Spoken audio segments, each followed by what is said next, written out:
Ethan Pry hunched over his computer screen. His long hair fell like a greasy curtain, obscuring his face. The glow from the monitor reflected in his tired eyes.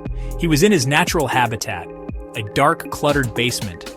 Rust, the online survival game, consumed him. Hours melted away like ice cubes on a hot sidewalk. Ethan scavenged, built, and fought. The outside world ceased to exist. He didn't notice the dust bunnies multiplying around him or the empty pizza boxes piling up. Upstairs, footsteps creaked on the floorboards. Ethan ignored them. He was locked in a fierce battle, defending his virtual fortress from a rival clan. His fingers flew across the keyboard, a symphony of clicks and clacks. Ethan! Ethan didn't flinch. He had tuned out the real world long ago. Mildred McSherry, Ethan's grandmother, threw her hands up in exasperation. She was a woman of indeterminate age, and even more indeterminate race. One day, she was a silver-haired Caucasian lady. The next, she could be a stately Indian woman with kohl-rimmed eyes. That boy! He's going to turn into a mushroom if he stays down there any longer. Mildred loved her grandson, she really did, but his complete lack of ambition drove her up the wall. She had tried everything to get him out of the house. She signed him up for a cooking class. He burned water. She bought him a gym membership. He used the treadmill to dry his laundry. Nothing worked. Ethan always found his way back to his beloved Rust. Mildred needed a new plan, a foolproof plan. Mildred decided to take a more direct approach. She stormed down to the basement, armed with a feather duster and a fierce determination. Ethan Pry, you get off that computer this instant? She cried, whacking the back of his chair. Ethan jumped, startled by the sudden intrusion. His character, sadly lacking in real-world reflexes, perished in a hail of virtual gunfire. Grandma, what was that for? What's for? I'll tell you what's for. You're wasting your life down here, rotting away in this dungeon. It's time for you to get a job, find a nice girl, make something of yourself. Ethan sighed. Grandma, we've been over this. I'm happy here. I have everything I need. He gestured to his computer. Adventure, excitement, camaraderie. Camaraderie with a bunch of pixelated strangers? Those aren't real friends, Ethan. Her latest brainwave struck her like a bolt of lightning. She prided herself on her resourcefulness, a trait she claimed was passed down through generations of strong women. Mildred's mind worked in mysterious, sometimes terrifying ways. Ethan needs a wife. She described Ethan in glowing terms. Mildred was a woman on a mission. The phone call was brief, businesslike. Surely she could find a nice girl who could tame Ethan's wild, computer-obsessed ways.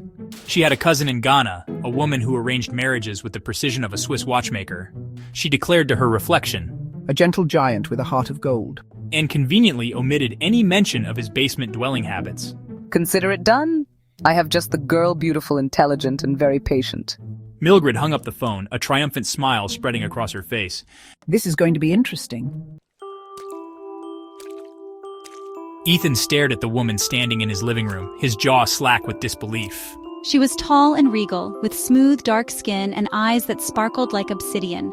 She wore a brightly colored dress and an intricate headscarf, a stark contrast to the drab surroundings. Ethan! Mildred chirped, her voice sickeningly sweet. This is Abina. She's from Ghana, and she's going to be staying with us for a while.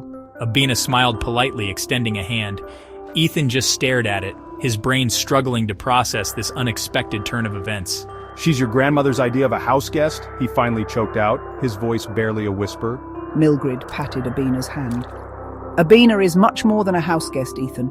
She's a potential life partner, someone who can finally drag you out of this dreary basement and into the real world.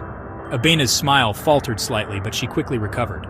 She had been briefed on Ethan's reclusive tendencies, but seeing it firsthand was another matter entirely. The next few days were interesting, to say the least. Abina, bless her heart, tried her best to engage with Ethan. She told him stories of her life in Ghana, taught him a few words of TWI, and even offered to braid his hair, an offer he politely but firmly declined. I'm not sure why Grandma would go to such extreme lengths to get me a girlfriend, especially one from a completely different culture. Ethan, for his part, remained wary. He was polite, even friendly at times, but he couldn't shake the feeling that this whole situation was utterly bizarre. Their conversations were stilted, filled with awkward silences and nervous laughter. Ethan mostly talked about his video game. which seemed to amuse and confuse Abena in equal measure. You think I'm very strange, yes? One evening, Abena caught him staring at her with a perplexed expression on his face. No, not strange, just different. I'm not used to... Different can be good. It can be exciting. Despite Abena's best efforts, Ethan couldn't stay away from his computer for long. The lure of the virtual world, of his online friends and his digital empire, proved too strong. He would disappear into the basement for hours on end, leaving Abena to chat with Mildred or explore the strange new world outside. The boy's hopeless. Mildred watched her grandson with a mixture of amusement and exasperation. Even Abena, with her infinite patience, was starting to lose hope. She had come to America with dreams of finding love and building a new life. But it was becoming increasingly clear that Ethan was not interested in being rescued from his self-imposed isolation. One evening, as Ethan sat hunched over his computer, oblivious to the world around him, Abena made a decision. She packed her bags, her movements quiet but resolute.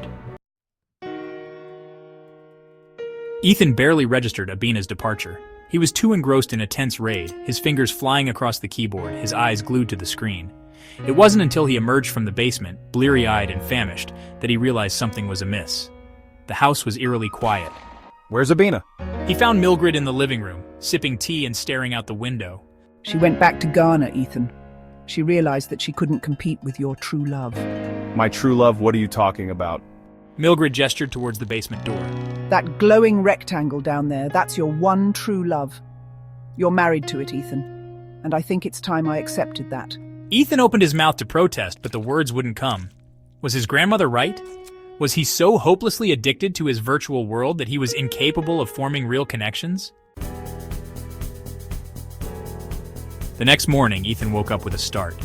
He had dreamed of Abena, her laughter echoing in his ears.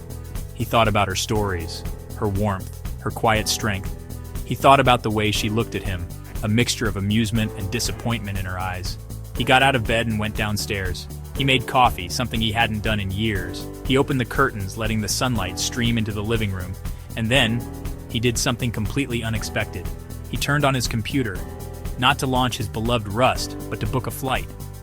He had a new quest in mind, a quest that would take him far beyond the confines of his basement and into the wider world. He had a lot of catching up to do.